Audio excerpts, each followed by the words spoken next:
Assalamualaikum warahmatullahi wabarakatuh.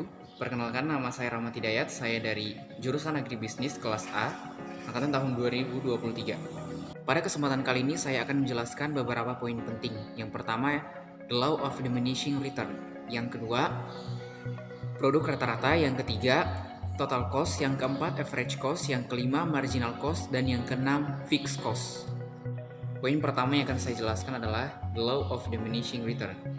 Ini pertama kali dikemukakan oleh David Ricardo yang bunyinya setiap ada penambahan produk ataupun input dan tenaga kerja yang dilakukan secara berkala akan mencapai titik maksimal pada titik tertentu.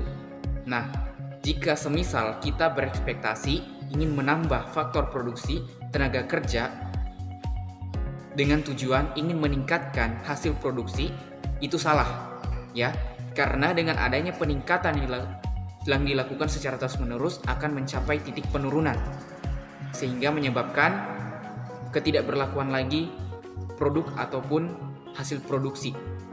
Untuk lebih jelasnya dapat kita lihat pada kurva. Nah, ada titik A, B, dan C.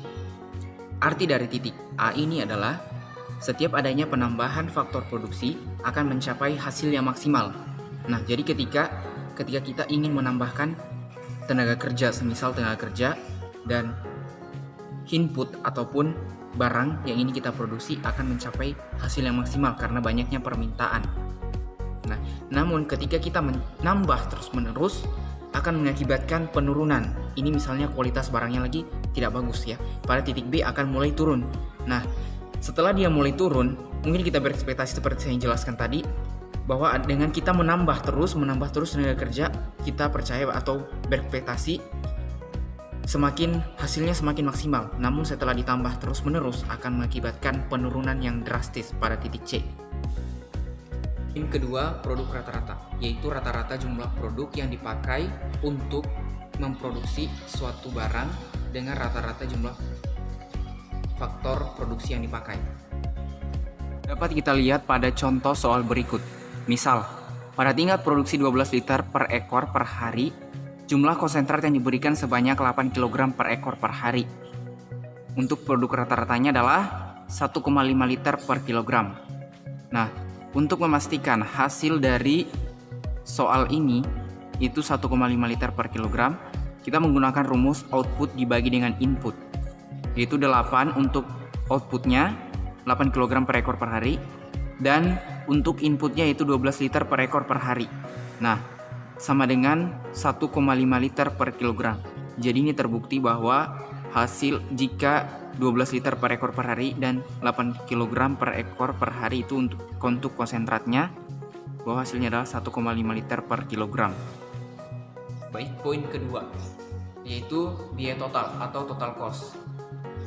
Total cost atau biaya total adalah seluruh biaya yang dibutuhkan untuk menghasilkan tiap tingkat output. Total cost atau biaya total dapat dibedakan menjadi dua. Yang pertama yaitu fixed cost dan variable cost. Poin ketiga yaitu biaya rata-rata atau average cost. Average cost atau biaya rata-rata adalah biaya yang dikeluarkan atau keseluruhannya untuk menghasilkan output. Biaya rata-rata atau average cost ini dibedakan menjadi 3 bagian. Yang pertama yaitu biaya tetap rata-rata, yang kedua biaya total rata-rata, dan yang ketiga biaya variabel rata-rata. Atau secara matematisnya dapat kita tuliskan seperti berikut. ATC sama dengan TC dibagi dengan Q, atau AVC sama dengan VC dibagi dengan Q, AFC sama dengan FC dibagi dengan Q, di mana Q ini adalah sebagai total produk.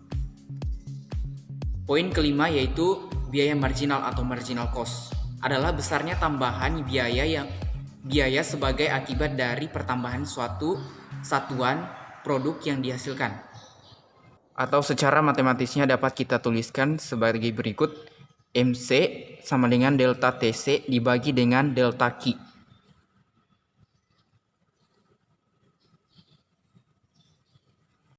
Poin keenam yaitu fixed cost atau biaya tetap, yaitu biaya yang tidak pernah berubah walaupun faktor produksinya berubah. Oke, baik. Di sini saya akan menjelaskan keterkaitan TCAC dan MC dan FC. Ya, dapat kita lihat pada kolom atau tabel berikut ini. Pada kolom pertama, yaitu dapat kita lihat adalah jumlah pekerja. Pada kolom kedua yaitu jumlah produksi, ketiga biaya tetap total, keempat biaya berubah total, kelima biaya total, keenam biaya marginal, 7 biaya tetap total atau biaya rata-rata, maaf ya, biaya tetap rata-rata, ke-8 biaya berubah rata-rata, dan ke-9 biaya total rata-rata. Nah, pada poin pertama di sini saya akan menjelaskan yaitu tentang biaya total. Biaya total ini terdapat pada kolom 5 ya. Pada kolom 5. Nah, untuk mencari hasil pada kolom 5 ini, kita menjumlahkan biaya berubah total pada kolom 4 dan biaya tetap total pada kolom 3.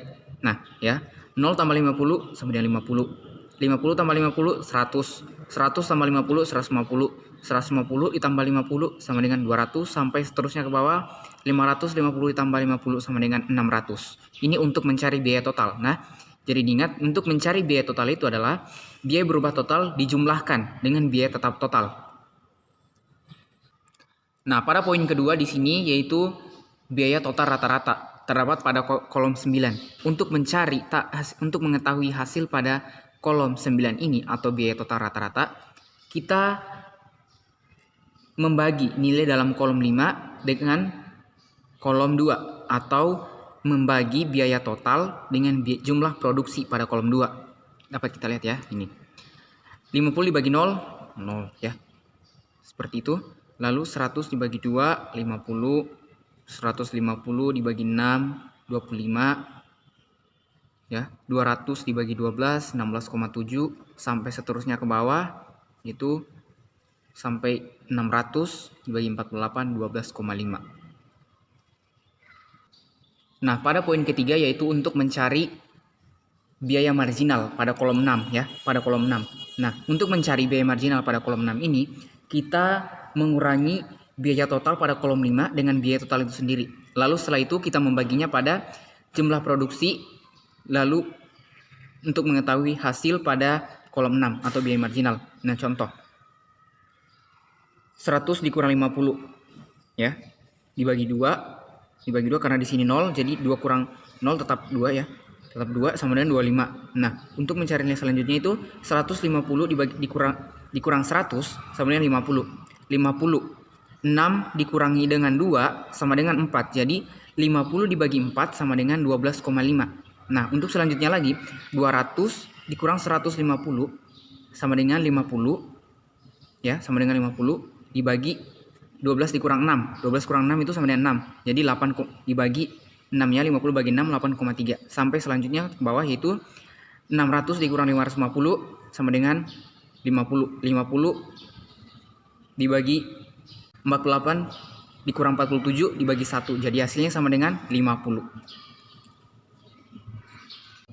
Poin terakhir yaitu menjelaskan biaya tetap total ya. Seperti ini ya pada kolom 3 ya. Dapat kita lihat bahwa biaya tetap total ini tidak akan pernah berubah angkanya tanpa dipengaruhi oleh jumlah produksi. Jadi dia menetap dari angka 50 sampai seterusnya.